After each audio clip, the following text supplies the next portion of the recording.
from San Diego, California. It's the Tangent Show with Katharyne, Shelton, and Isaac Gonzalez. Whoa! Whoa! Whoa! There's the chest. Whoops. It's good. Hey guys, how are you doing? Well, that was cool. It was. I think. I hope Hopefully it worked. I don't know. Oh, there we are. Yes, cool, awesome. How are you guys doing? It is the Tangent Show. You know what? Let me just switch. Say something nice to the people, Isaac. Okay. How's everyone doing? I'm gonna get rid of us in the background. Us in the background. There we are. Oh, I've disappeared. Fake Isaac. Right. And Can you Katharyne pull up the just chat so we can see the Google Hangouts? Yeah, I can make that happen. Chat. Yeah. So we know everybody is here. Oh, where are we? There we are. Okay, so everyone can chat to us there. I hope you guys are doing okay. Welcome to the Tangent Show episode 3. Whoa, yeah. we've kept it going. Yeah. 3 weeks. That's like a lifetime in internet world. Internet time. Yeah. I always say the internet years are like dog years. Yeah. It's like 1 year it's online, it's like 7 years. It's kind of true. Things happen so quickly. So how are you feeling, Isaac? We've oh my gosh, it's been one of those weeks, hasn't it? It has. We both were sicky poo. Yeah. Both sucks. We had colds. So oh yeah, my book club. Yeah, we were going to start that on Tuesday, but I was sick. I had a cold. And I'm pretty much better now. You got it then. Though. Yeah, I got it just when she's getting better. I just caught it, so I'm at the tail end of it. But you're feeling better now. We're all well. Yeah, we had a good week. We've had a very musical week. Yeah, that's cool. Yeah, we were thinking you wanted to do music of the week. Like, what are you listening to?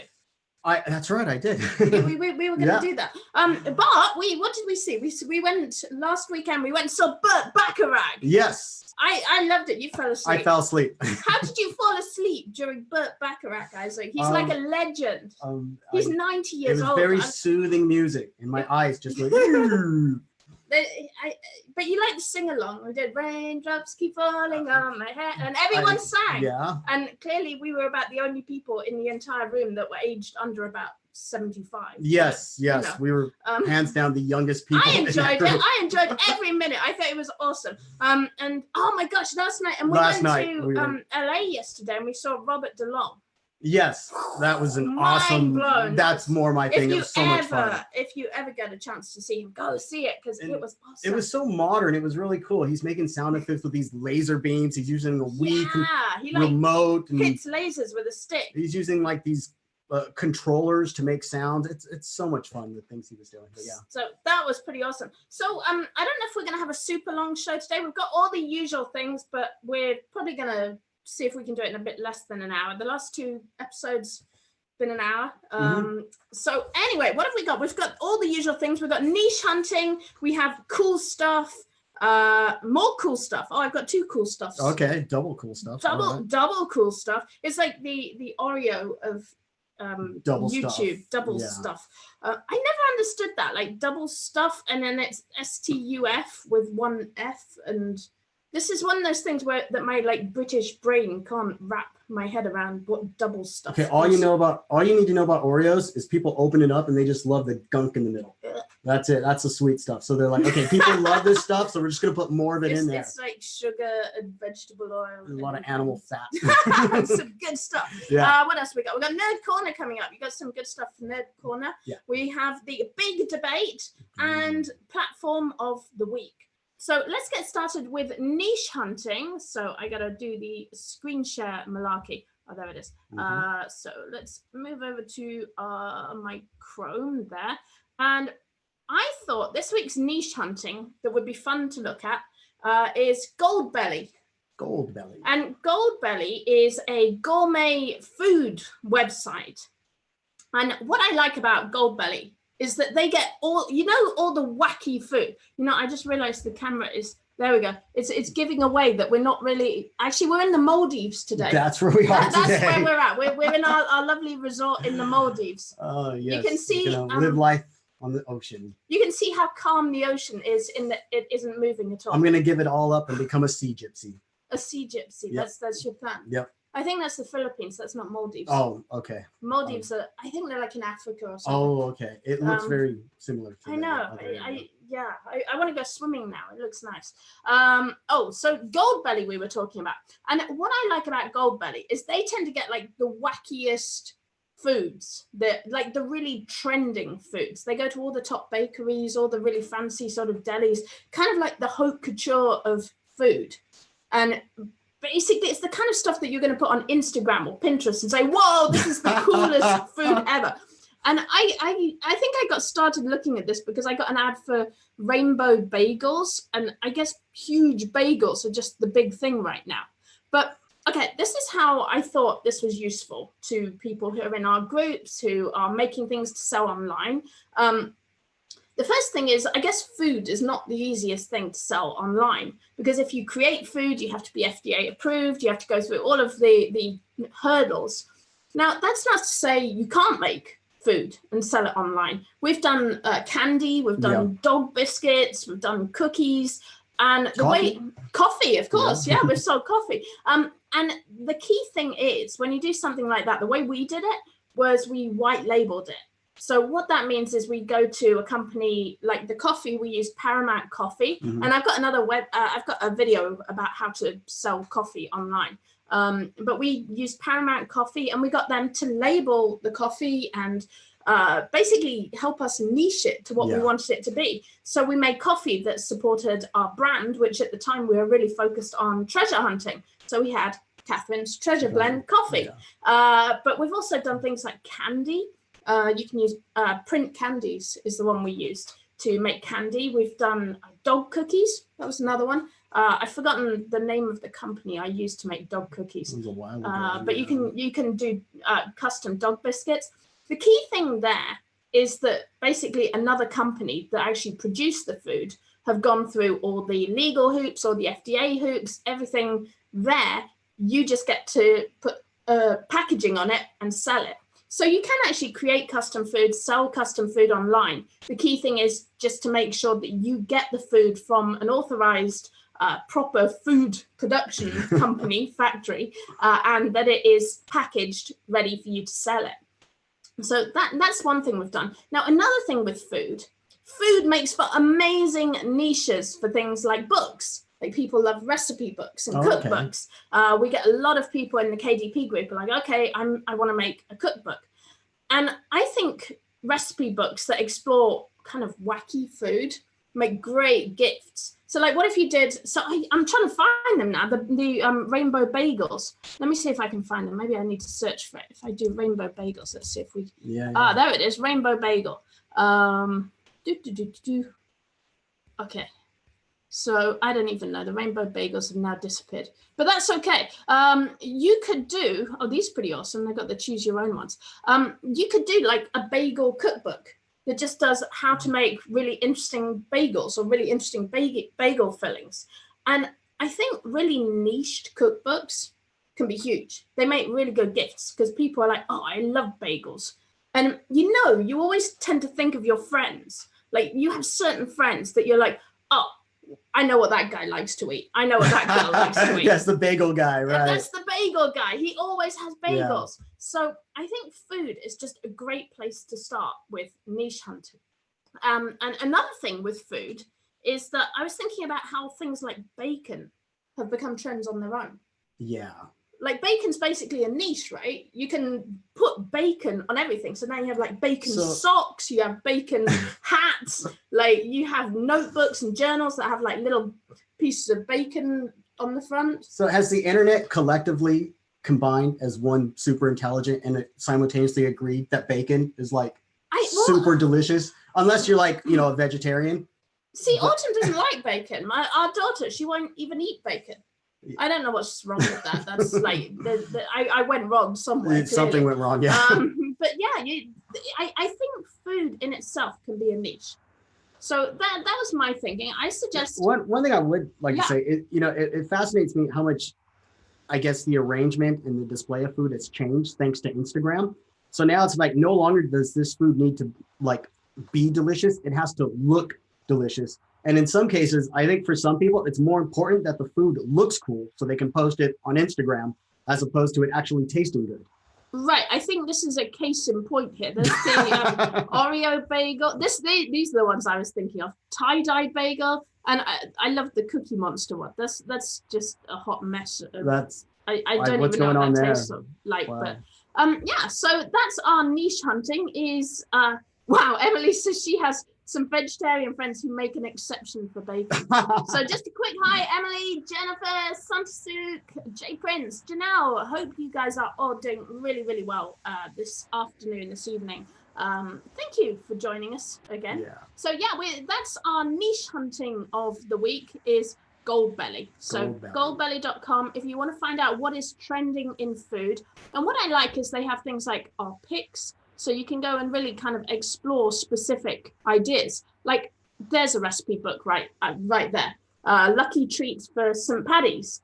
Boom! You could probably put together like a recipe book, a party planning book, a guest book, St. Patrick's Day. So I think it might be a bit late now. It's sort of getting there. And king cakes. I remember someone sent me king cake coffee. That was pretty cool. That was pretty awesome when we got sent the king cake coffee, and it was like king cake flavored. Brain like a sieve. I love you. So yeah. Anyway, so Goldbelly. That was our niche hunting. So, anything else? Any other thoughts on food? No, other than it's getting me hungry. I know you're just hungry now. Okay, so let's move on. I wanted to jump to a cool stuff, and this one's really out there. So, really okay, this is, I got an advert for this guy, and he's called Steve Pavlina. Now, I will admit that I haven't really delved a lot into this, and I do not know the guy. I have no affiliation with this guy, but he kind of piqued my interest because he's selling courses. And I mean, we sell courses, and we know a lot of people that sell courses. So whenever I see people selling courses, I'm like, oh, that's interesting. What are they doing? And what I find is a lot of courses that are being sold kind of have a very similar message. So you tend to see, and I feel like they tend to drop into sort of one of two things. They either have guys doing hard sell, and they're like, I'm going to make you loads of money this week. Just check it out. Here's my Lamborghinis. Here's my Tahiti resort. And you're going to make a lot of money. Just follow my strategy. And they usually sell you like, I don't know, ClickFunnels or something. Wait, let me get one water. Let me tell you how I made $1 million. See my house right back there? You too can have that. Right. So that's one way. And the other thing I tend to see is a lot of women doing courses, and they tend to do, I see a lot of the sort of social media and the very like friendly, like, hey girls, we can have fun. Yay. Now this guy, he just took a completely wacky idea and he said, what if we're in a simulation? Oh. And I think like Elon Musk has been doing, is he simulation theory? Yes, that this is not base reality. There is some greater reality that we don't know about yet. So it's kind of like a trending philosophy at the moment. Like, what if this isn't real? What if the world isn't real? What if we live in the Matrix? Mind blown. And this guy turned it into a course, which I thought was great. He was like, okay, what if we're in a simulation? What if we're in the Matrix? Then how should we live? And honestly, that kind of, I think he's got something, at least. So is it going more from like the self-development, self-help direction, as opposed to like the monetization where you're just going to make money if you buy my course? He's going more for that. Yeah, I think it's more self-development. Okay. So I was thinking about this because, I mean, the key things that people teach in courses are things like how to make money. That's like the big one. Everyone likes how to make money. And the thing with like how to make money course is it kind of justifies spending money on the course because the idea is you invest. It's an investment. It's an investment. Cheaper than college. Yeah, I've heard that one a few times. See, again, not as cool a sales pitch as what if this is the Matrix? What would you do? What was I talking about? We were talking about, so people like to make money. What else do people do? They like to get fit. So that tends to be a big one. So like any kind of fitness. People like to do things like beat anxieties, phobias, mental health. Those courses sort of do okay. And people like to get laid. So like it all comes down to that. Hey. you had some friends. Oh my gosh. The game. And should I tell that story? Yeah, you can. Sure, we've got time. Tell your story. All right. So shortly after I was going through a divorce, It's gonna be in a I signed up. bridge I signed up for improv, and I met these interesting characters. And they're like, "Hey, I want to go hang out at a mall." Okay, so we hang out, and they're like, "Hey, you want to pick up some chicks?" Okay, dude, you got to build your confidence. All right, have you ever heard of the game? What? Oh, we got to tell you about the game. And I guess there's like these rules. People have a checklist on steps to pick up girls. So wait, you were with some guys trying to pick up girls in the mall. I was observing, yeah, and I guess I got recruited. Like I didn't realize it, but they were kind of recruiting me in this. And they're going around, and at first you got to ask girls, "Hey, do you know what time is it?" You know, to kind of break the ice. Did you do that? And then I don't remember if I did it. I watched them do it. I don't remember because I was just so like, wait, what's going on there? And then it like escalated where like next thing you know, you're asking random girls, "Hey, do you like salad?" "I like salad." Wait, you never asked me if I like salad. You weren't a random girl at a mall. Oh. No, so I you got out of that. Wow. Yeah. But it escalated. But I guess people make a career out of this. I mean, it's like a whole lifestyle. No, they're called pickup artists. Right? Pickup artists, That's yeah. the thing. So there's a bunch of these guys, and they like teach other guys to pick up chicks, and they're called pickup artists. But I know some of them are like Amazon gurus by day, and they're like pickup gurus by night. Like, that would not surprise me. So anyway, these guys hook people up with girls, which is pretty funny. Right. And But so one of the things desperate guys, they really want to get laid, and they will pay money, whatever methods they can, to get them to that objective. I'm pretty sure that there's a name for girls that will like go with gentlemen who aren't necessarily. I'm kind of digging into. Yeah, I think I just need to stop. Because I kind of know what their scam is. She's a gold digger. Well, no, it's not that. It's Okay. like these guys basically hook other guys up with girls, and they get paid to do that, which is hilarious because I think that basically makes them a pimp. But anyway, Wow. That's another conversation. So anyway, we're talking about courses and digital products, Yes. and the thought Focus. like. Well, no, because I think we're kind of getting somewhere. Because Yeah. what I'm really thinking about is like how to niche digital information. Because really, a course is an information product. And so my thought with this is a lot of people are doing the same thing. And that's why I'm kind of laughing at all the sales pitches I see, because I tend to get all the sponsored ads for courses, classes, self-development. I get a lot of those in my feed. But they all kind of merge into each other. And the reason I picked on this one, the simulation idea, is because it just stood out to me. I was like, that's really different. Say, well, what if? And what I took from this was that question, like, what if? And I thought about this, like, what if you have a different reality? So this guy kind of based his course off the Matrix. Like, what if you took the red pill? Whoa. Is it the red pill? It's a long time since I saw the Matrix. But I mean, you could even start with other movies, like Titanic or something. Like, what if the world ends tomorrow? And I feel that's kind of like a lot of religious people kind of delved in. And that's gonna put me in another hole. No, but like what other movie? I feel you can do more with this. Like, what if we're in a different reality? Because okay, there's a reason it sounds wacky, but actually I'm going to jump to tangent over here. Mm-hmm. Because one of the things I put in tangent was called perspectives, and I made a list of like what would people do in this. From this perspective, and by thinking of other perspectives, it actually frees you up to come up with some new ideas. Yes. So if you're like, okay, I'm making a course, boom, what would a rock star do? Now, if you created a course that was aimed at rock stars or people who identify with rock stars or like rock stars, you will have a really different product than if you create a self-development course aimed at scientists or aimed at like, I don't know, I'm kind of looking at this, or I want like the aimed super at villain. backpackers. The super villain. I want the course. super villain self-development course. Okay, but in all seriousness, right? Who's really good at marketing, world domination, making money? Super villains. Whoa. So, like, if you actually think about this, I feel like the super villain could actually be a cool theme for a digital information.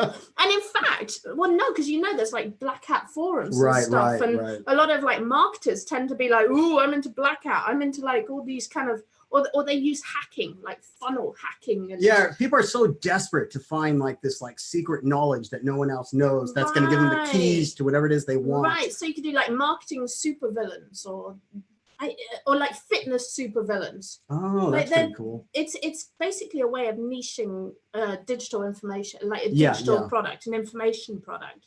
So that was my sort of thought for the day, cool stuff for the day, is just, is there a different approach to like selling information products? Has it got boring? Like, I feel, to me, a lot of the courses and classes I see, I feel they got boring. Everyone's sort of saying the same thing or selling the same ideas. Like, I kind of like to explore something like different ideas, different realities, different structures, different systems, because I think you can learn stuff that will move you in a new direction. Like, if you're just learning stuff that's all the same, like, you don't really progress. Right. You need to approach it at from a different mindset. Yeah. So, okay, let's move on. We were going to do Nerd Corner. Oh, Nerd Corner. What have you got for us in Nerd Corner? Okay, so today I wanted to talk about something that was in our group, our KDP group. Someone asked about tools, and they asked how secure are tools. And specifically, I went into talking about Chrome extensions. So what I'd like to do is just briefly talk about Chrome extension. What is a Chrome extension? Are they secure? And what should you know about them? Well, all a Chrome extension is, it's just a little website that gets attached to your Chrome browser. It consists of HTML, JavaScript, and maybe a little bit of CSS. A Chrome extension, primarily they're used to inject data into an existing web page. For example, we have a Chrome extension that you can browse tests. The USPTO. Yes, USPTO, and that filling out that form on the site is a little bit of a headache. It's not very user friendly. So I create a little extension to make it easier to browse for trademarks. That's just one example. The way that extension works is that I'm actually reading the markup language on that page and using a little JavaScript to create a helper form at the top. And so that's just an example of how an extension works. So now, wait, you make this wizardry and magic yourself? I do. I can make a ton of them. I actually don't like to. I'm not a big fan of extensions, like personally. But you're so good at them. I can. Are they security risk? Absolutely. They. Whoa, wait. So you're like, I made these yes, yeah. very huge security risks. Yeah, I'll be the first to tell you. I mean, I'm not going to lie about it. Well, okay, then, so we need a more serious discussion here, because a lot of people in the community are using Chrome extensions. Yeah. So Chrome extensions super useful for a lot of things. They help you auto fill out different websites, as you say. So we have them for USPTO. We have a trademark Chrome extension. So basically, instead of having to learn how to interact with the USPTO database, which is kind of complicated and has a lot of variables that you have to fill in, you don't have to learn all that stuff. It's like we do the work for you and fill it all in for you.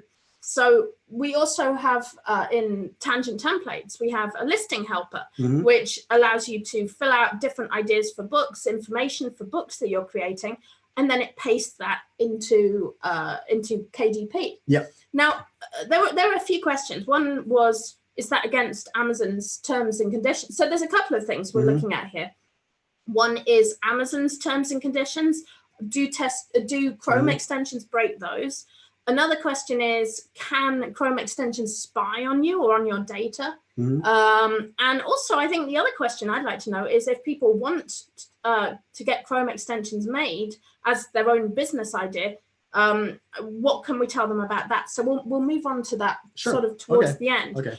But can you first answer the question about Amazon and whether any things like uploaders, whether listing helpers, whether autofill are breaking Amazon's terms and conditions? Okay, well, you have two types. There's a bulk uploader where it uses a script to give you the ability to upload lots of designs for either like merch or KDP, and simultaneously you can upload hundreds, within a few seconds.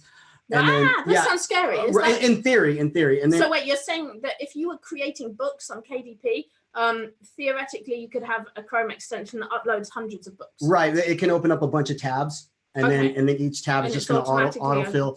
Right. So Amazon, they don't like you making too many HTTP requests. So each time you visit Amazon, it's called an HTTP request. And they don't like it when you make too many. How do I know that? Because if you make too many, they're going to time you out and block you from the site temporarily. That's terrible. So yeah, that sounds like the voice of experience. Through testing, massive amount of testing. Yeah. Wow. So a lot of times they have to limit, how fast you can actually do it. The other kind are autofill. Now, autofill is pretty basic. Basically, it's the same as if you were typing it in. Although they're using a script to take data from one area and fill and pre-populate it onto Amazon's form. Okay, so let's slow this down. So Sure. what you're saying, there's a couple of different ways that you can fill information out onto like Amazon's website, for example. Mhm. One way is that you can use an autofill tool, which is basically what our tool does Yeah, for yeah, it's listing very helper basic, in very terms of simple. templates. It's really like a glorified copy and paste. So Mhm. it just takes your information, paste it into KDP's dashboard, and then you can hit enter and it will upload normally, just through normal interaction with their website. Now that's fine because it goes at human speed. Like it doesn't really make the calls to, it doesn't make any additional calls to Amazon. It doesn't hammer their server. It doesn't do anything super fast. Now, bulk uploaders, on the other hand, they tend to interact directly. Is that what you're saying?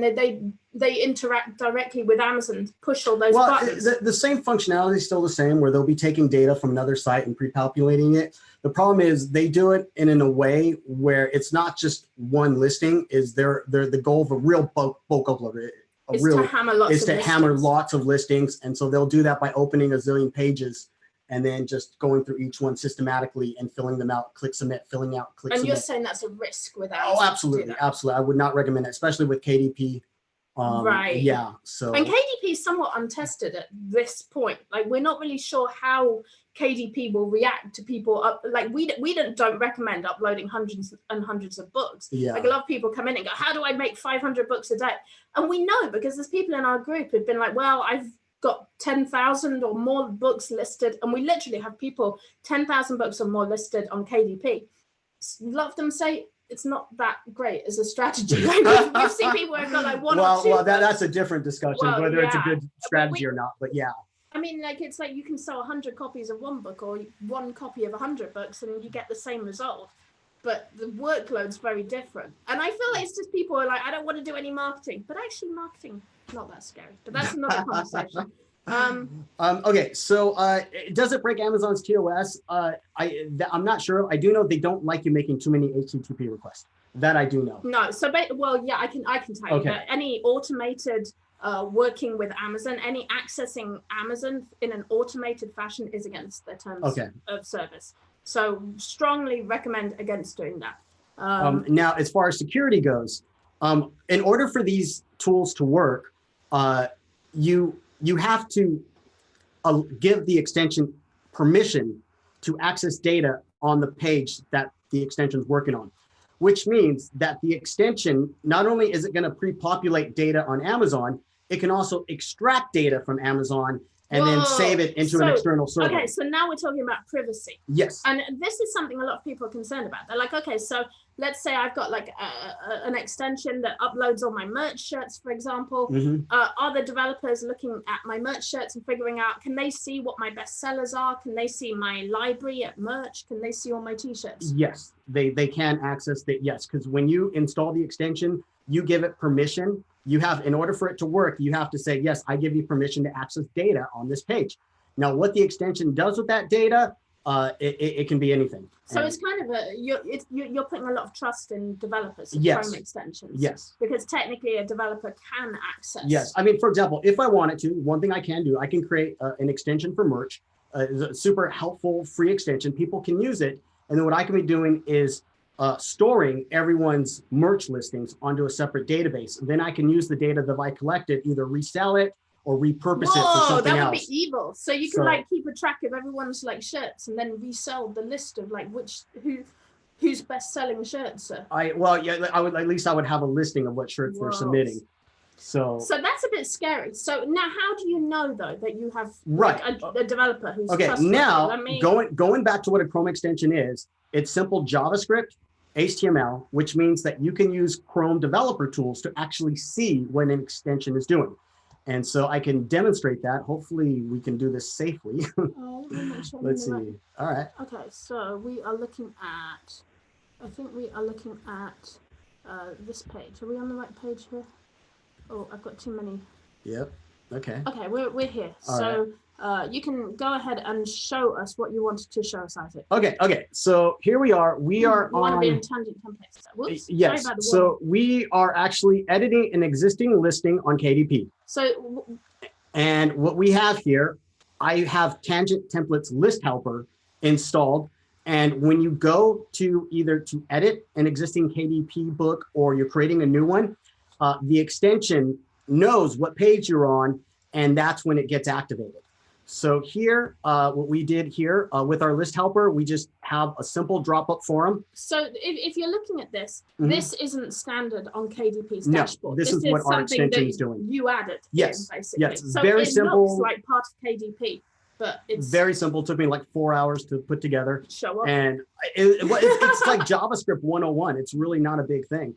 And so what this does is it goes into Tangent Templates for our users, and we have a listing helper. We have some like GUI stuff to help people with their listings. They're not available on Amazon's So there site. we go. So I could choose a book. Yes, these are all there we saved go. listings, Katharine's and it's cat gonna book, and it fills out the information. pre-populate. So you can see this is an excellent book. It has cupcakes and monsters. Yeah.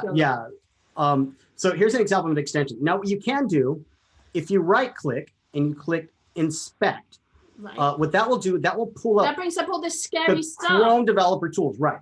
Then what you can do, you can click on Network. There's a little tab called Network, or you can Right. click Console. But So what are you Network. showing people here? You're Okay. showing them how much and you can see what data is getting received and what data is getting sent whoa. So in you this can tool. you can basically make sure like a developer isn't like mining Bitcoin Yes. on Yes. your computer, because that's a problem, right? If you hire some like random developer in somewhere, Right. They can install anything on the extension and you would not be aware of it. like they could be mining Bitcoin on your computer, literally. Or maybe sending ads, or who knows what information they can be sending. Now you click on Network, and if you scroll down here, you can see all the HTTP requests that are happening in the backend. So JavaScript, it's going to go and talk to other web servers. It's going to talk to other web pages. All this stuff is happening in the backend. You can actually monitor what's being sent out. And So this is you've got to simplify this down, because this is like I'm making my brain hurt. okay, sure. So show us the call. okay. Where's the Okay, so our extension makes one call. When you install the extension, the minute you go to the KDP page, it makes one request Cool. to So how do we Tangent see that? Templates. And if you scroll down here, it says KDP helper. Uh-huh. This is the request that's made. It is a So post. it makes one call. Is that all you're saying? It makes one call. And if you scroll down, you can see the actual URL that's being called. And then if you click preview or response, you have to click around a little bit. You can see what data is being sent and what data is being so you received. can actually see what Chrome extensions are doing. You can Yes. make sure that they're not like downloading all your library of books or Yes. doing anything like that. You can prove that Right. they And are. so if this extension was tracking people's information, what I can do at that point is make several HTTP requests going back and forth. So the minute you type something in, it goes back to our server, or just before you hit submit, it sends that data.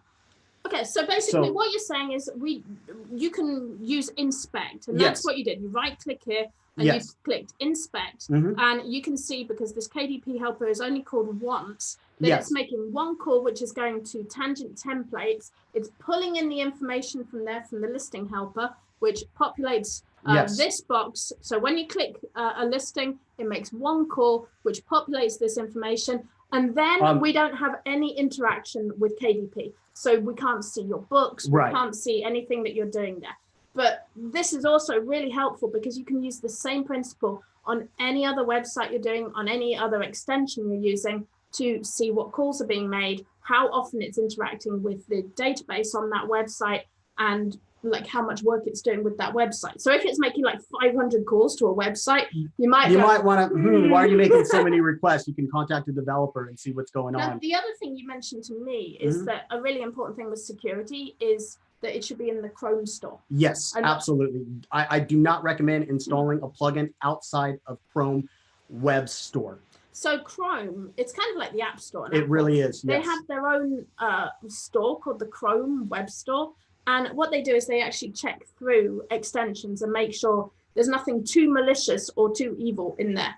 They don't check for everything because obviously they don't know how much data transfer needs to be done. Right. But if the Chrome extension is in the Chrome store and you download it from there, then you have a pretty good knowledge that it's going to be okay. And if you find it's doing something that it's not meant to do, or it's not marketed as it's what's supposed to do, at that point, you can either contact the developer or contact the Chrome store and find out what's going on. Cool. So that's basically how to be safe with Chrome extensions. Yes. Now, what if I wanted a Chrome extension? I mean, I'm just going to come, hey, Isaac, I've got an idea. Right. But what if like, let's say someone's working on eBay, for example, and they have a great idea for an extension they want on eBay that maybe goes and just checks prices against Amazon or something like that's kind of the thing a lot of people are making Chrome extensions for.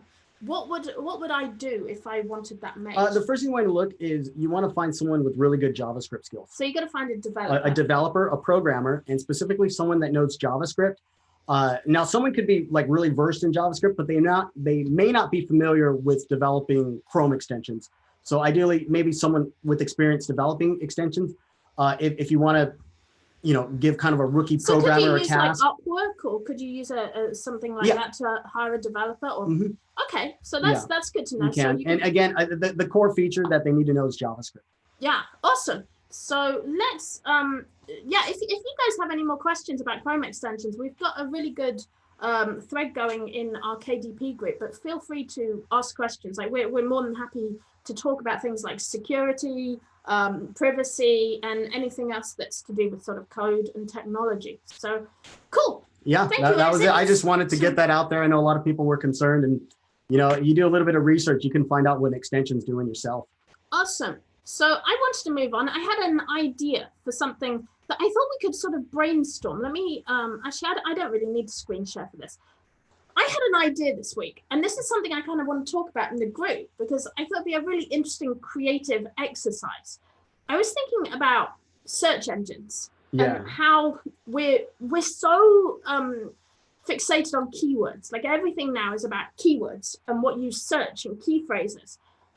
So I thought, how can you search without using words? Is there a way to search without using words? Oh. Yeah. Isn't that cool? And so my first thought was Shazam. Okay, yeah, right? That's definitely a search engine. App, Shazam. And basically, if you're like in the gym or you're out, you're in the club, whatever, you can hold up your phone, hit Shazam, and it will tell you what song you're listening to. And I remember I read a thing on how Shazam worked, and it was all very clever. It's so awesome. Apple bought them. Yeah. So I think Shazam's a really good example of a search engine that doesn't use words. Yeah. Another idea is facial recognition. Yes. That you can find people using Facebook. Facial recognition and like take their profile picture and figure out who they are. That's kind of powerful. And I think Facebook are really getting in on that. And it creeps a lot of people out because they're like, why are you like keeping track of who I am and storing that information? So I think that's another interesting one. Another thought I had was, so I have an app on my phone that if you see planes going overhead, it tells you what flight it is and what plane it is. And I think that's kind of cool, but it doesn't work very well where we are because we literally live next to an airbase. It's all military. And all the military planes are protected. Flying vehicles above us. But I think that's like that idea of like geolocation and using like your coordinates and then finding things based off where you are is a really, really interesting idea.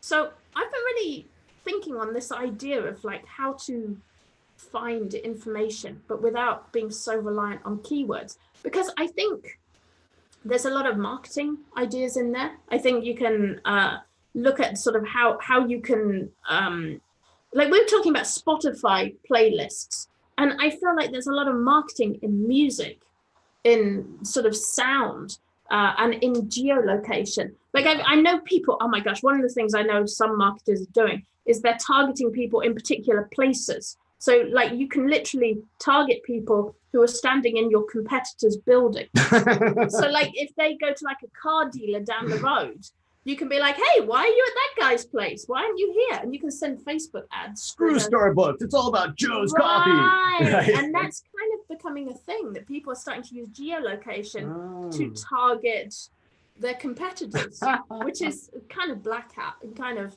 well, it's kind of gray hat, I guess. It's not, but there's some interesting like ideas there. And like, have you got any thoughts on how you can search without using words? Oh my gosh. Smell? Are Smell. we gonna have sensors that Oh, can that would be crazy. smell? Oh, the other thing that I think is interesting is stuff like tests. Like a lot of people, when we were at the gluten-free expo, I noticed people were doing testing machines for gluten to see that if something's going to make you sick. Mm-hmm. So I thought that was kind of an interesting idea as well, like using sensors to detect certain things, whether that process is going to be sped up, whether we're going to start, like, wasn't there a swab test or something that they could see whether you were sick, or they could smell whether you were sick? Like, I think this is going to develop, like getting information in a way that doesn't necessarily use words. Oh, but I think I want to open this up to the group, because I think like if technology is no object. So if you go your 5 basic senses, you've got smell, taste, touch, sight, and hearing. Okay. So like sight, you can like submit an image. That's basically Google search. Right, Google image search. Right. Although I think there's a lot more progress that can be made with that, especially with machine learning, the advancements in machine learning. I mean, to be able to like take a picture of a flower and get everything you need to know about that flower instantaneously. Like what's it used for? So what's the molecular structure? Exactly. What's the color? What's the smell? Everything you need to know, and this it's given to you instantly. Interesting for like one of the things we posted in our Curate group a couple of weeks ago. I found this website that finds mushrooms that you upload a picture of fungus, and then everyone jumps in and sort of says what kind of fungus it is and whether it's a new species. And I think that niching, like a lot of people are just information nerds now. Yes, like absolutely. Sid, our son Sid, he loves cars. So if he sees a car, he wants to tell you the date of the car, the model. Like he loves random trivia, and he memorizes all the little icons, the emblems, the logos. Yeah. Yes, he memorizes. And I think a lot of like young people, especially today, love information. Like they love having like I love my plane spotter app. It's so nerdy just to know, like, okay, that's what's flying over our head right now. Or it's a military vehicle, military flying object. It's funny because it's like I feel there's these two concerns now. People are really worried about their own privacy. But on the other hand, they also like to have information. It's so true. It's so true. We're like the biggest hypocrites. It's like, no, I'm private. I'm private. Leave my privacy alone, But then you're Googling your neighbor to find out what their credit score yes, is. It's so like, true. People are nosy as heck. So, yeah. The reason I bring this up, I feel like there's ideas for future websites in there. There's ideas for future apps, for things that people might want to create that don't exist yet. So that was I feel it's a good sort of creative exercise. How do you search without words? I'm gonna open that up in the KDP group as well, because I think that's a fun challenge to sort of play with that. Okay, so platform of the week.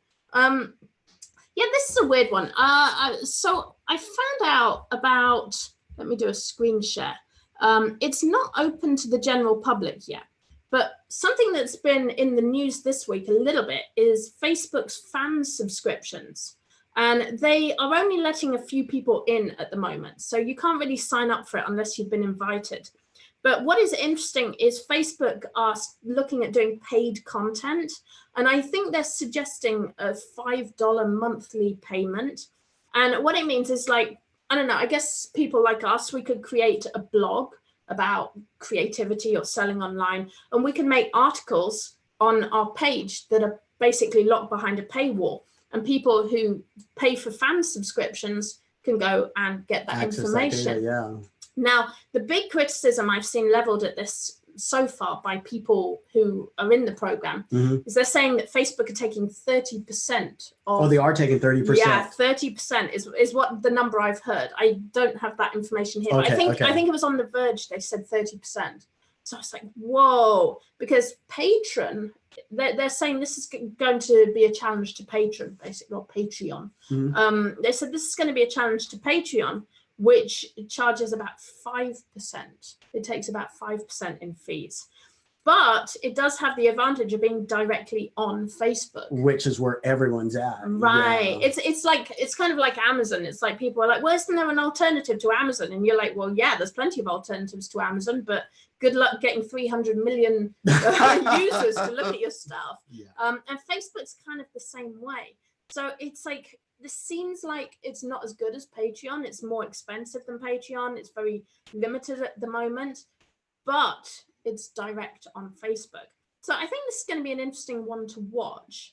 And I think the idea of paywalls is interesting. Like we've been sort of talking about this, like websites like Medium, like Patreon, they allow you to put up information and lock it behind a paywall.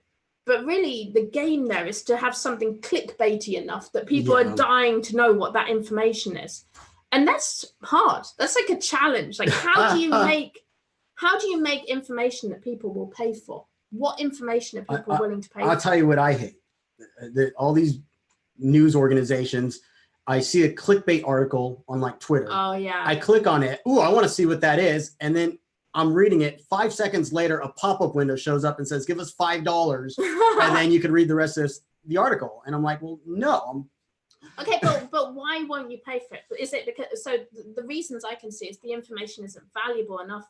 You can find that information elsewhere. That's it. It's simple as that. So what then are you willing to pay for? And that's kind of like, I feel that that's the big question. Now, I mean, we sell a lot of information products on Gumroad. I've done a lot of things like niche lists. We sold bookmarks, but they're things that are relevant to our brand. And so we've built up an audience that want products from us. So they're like, okay, you guys put it together. I know that it's useful to my business. So I think brand loyalty comes into this. And I think for authors, especially, I know we have a lot of authors that watch. I think for authors, you actually have a head start on brand loyalty because people are already into the world of your book, whether it's non-fiction or fiction. People have kind of already invested into your brand.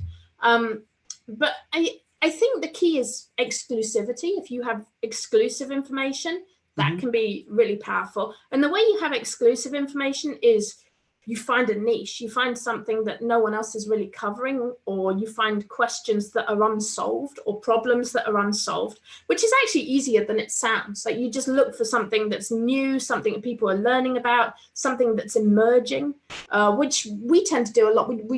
We're kind of fascinated by emerging technology. So it's like, oh, if we find a new platform or we find a new idea, it may go nowhere or it may turn into something huge. So by exploring emerging platforms, you can be the first to market. You can have the exclusivity. And this goes back to something we were talking about last week, that a lot of people say, well, if no one's done it before, like it can't be any good.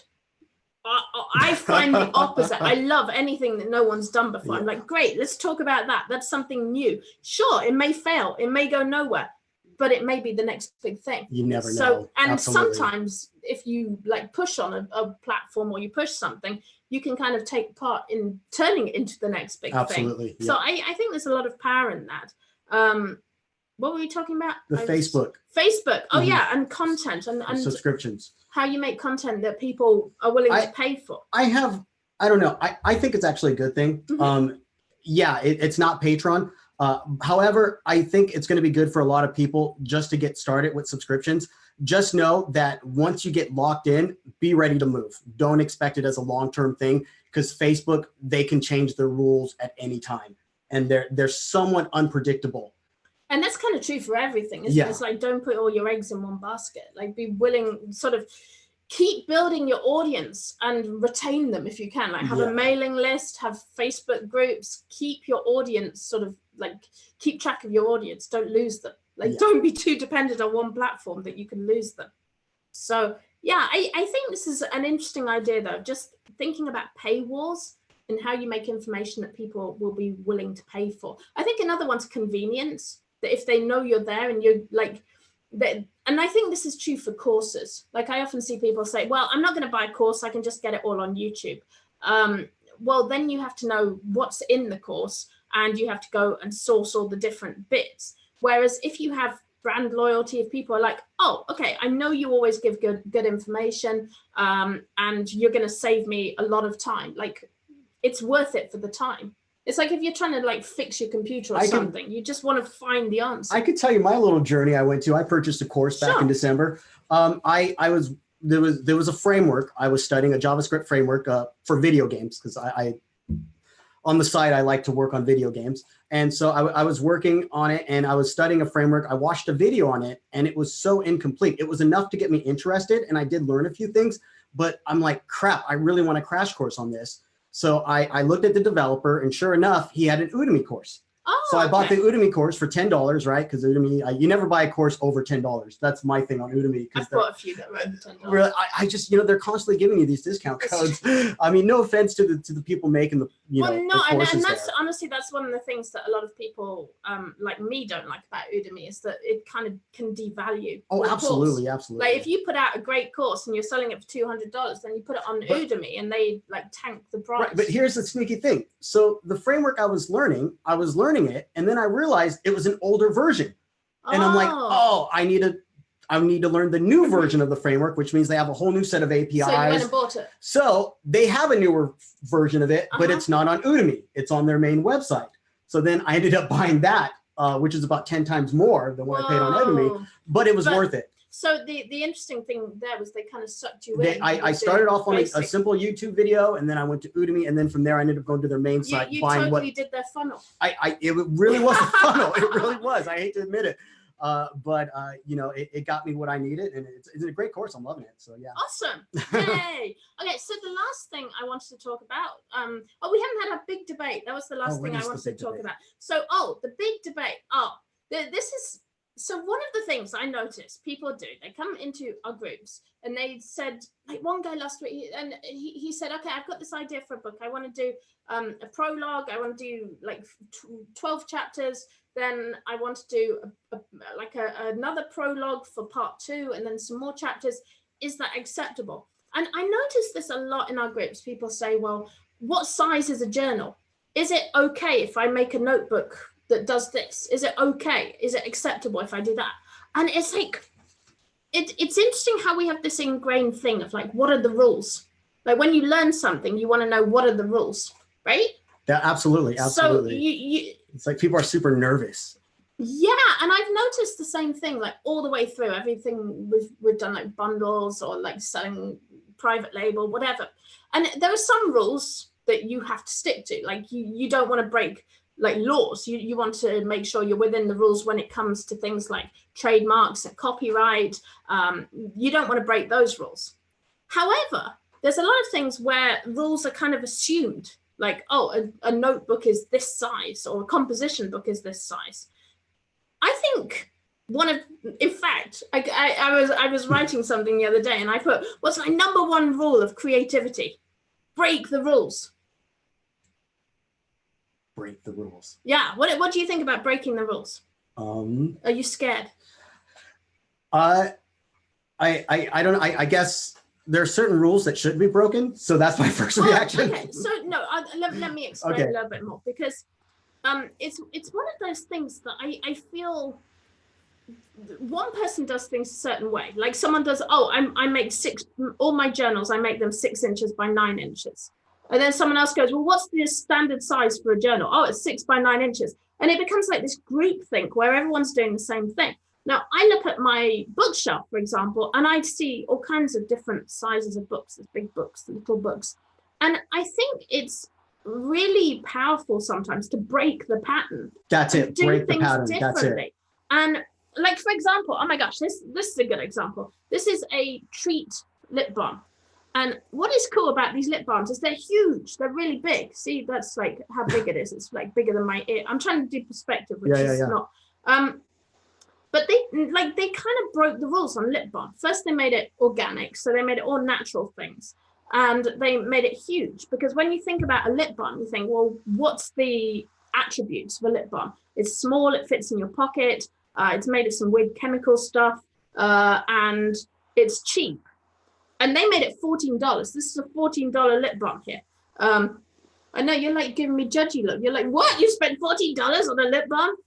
It's like the best lip balm. I actually don't know the price. I don't use lip balm. I don't know the price. Oh, of it. no, but you know, like Yeah. the chapsticks, like $1 in Walmart or $2 in Walmart. I don't use, again, yeah. Stay with me, guys. Yeah. Stay with me. I listen to your like nerdy stuff, so you gotta stay with me on the lip balm. But I think breaking the rules. Like, okay, let me give you an example. I'm going back to tangent because I like playing with tangent. Yeah. Oops, wrong thing. Let me share back to tangent. Here we are. So this is the tangent research suite, by the way. This isn't tangent templates. Now, let's take the everyday activities, for example, right? One thing you can do if you want to create, if you want to come up with an idea, and this kind of goes back to the simulation guy, the guy who says, I'm making a course that assumes everything's a simulation. So what if you take the rules of something? So like I took like praying as an example. What are the rules of praying? Oh, you kneel to pray. Like I know it's not necessarily a rule, it's like an assumption. But let's take a basic assumption. When you pray, you kneel. So like what if someone made like dance praying or like prayer dance? And so they create a new product, system, brand that's based around praying while you dance, for example. I get it. So instead of kneeling, you dance. Like that's really, yeah. I mean, you can probably go through this and pick like sleep. I don't know. What do you assume when you sleep? You lie down. So what if you had like standing sleep? And what if you created a system for like people with acid reflux that they could stand to sleep? Or like they had you made a new bed, or you're looking at me. I just thought like you're like in like a chair like Hannibal Lecter, just kind of like sleeping while standing up. Don't give them my secrets. Yeah, right. I don't know why we've got writing twice there. Or like I don't know. I feel like you can go through these ideas and just write down a list of things you assume, like things that are assumed with different activities, or like I don't know, like you could look at things like organizing. Like what do you need to know to be organized? Well, you think, okay, you must be an organized person. So then you think, well, okay, I can have organizing for disorganized people. Or you think, okay, organized people, like you could make assumptions about demographics, like it's women that are looking after their house. Okay, what if you do organization for the single guy, or organization for like pickup artists? Like suddenly you kind of have a different take on it. It's like it puts that new perspective. So again, it's kind of like this perspective. So you can actually play with this and do the everyday activities I see that. with a new perspective.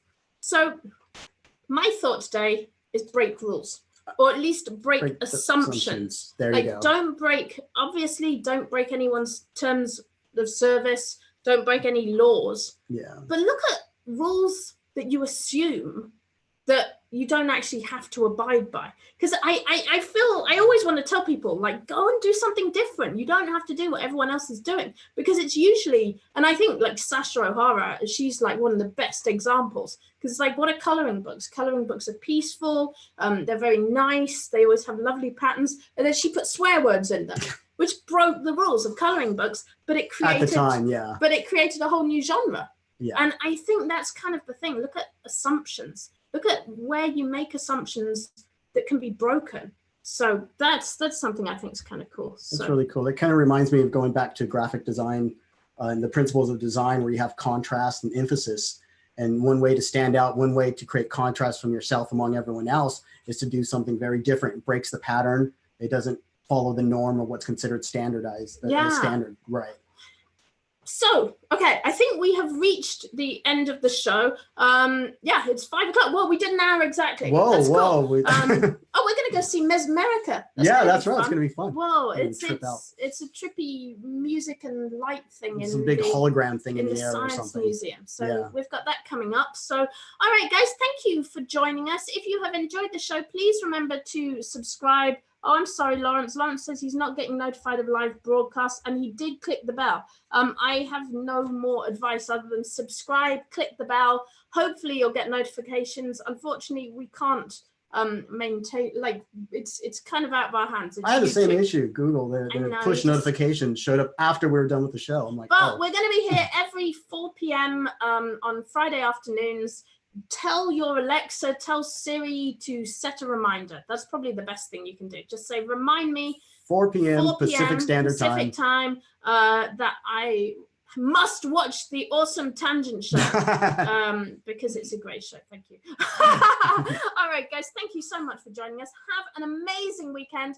I will be doing my book club on Tuesday. Yay. We are reading How to Have a Beautiful Mind. So if you'd like to get in on that, we haven't started yet. It starts on Tuesday. I think it's going to be 11 a.m. California time. It will be right here on my YouTube channel. Get the book How to Have a Beautiful Mind by Edward de Bono. And we will be talking about that. I think I'm going to do the first 2 chapters. So just read the first 2 chapters. Super easy read, super fun book, and it will make you feel good. It's just a really positive book, but with a lot of substance. He's a really smart guy. And honestly, like if you enjoy watching the stuff that we do, you will probably love it because I take a lot of his ideas. I love his ideas. All right, guys, have a great weekend. We love you. Thank you for joining us. And we will hopefully have a podcast soon as well. All right, guys, bye. Bye.